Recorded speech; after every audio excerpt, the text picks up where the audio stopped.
Ever wondered what happens after you call your insurance company about home damage and how they decide what to pay out?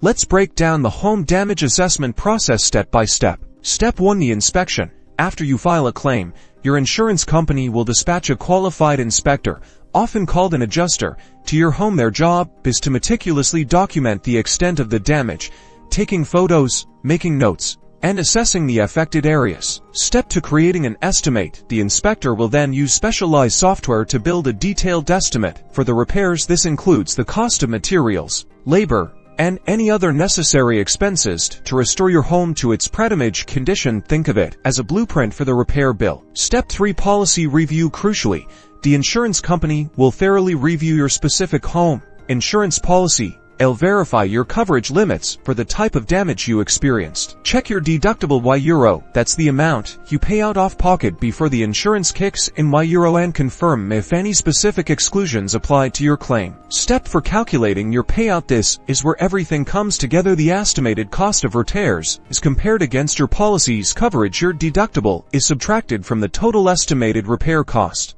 And if the remaining amount is within your coverage limits, that's generally the amount you'll be compensated. Understanding these steps helps ensure you receive fair compensation and navigate the claims process efficiently, getting your home back to normal as quickly as possible.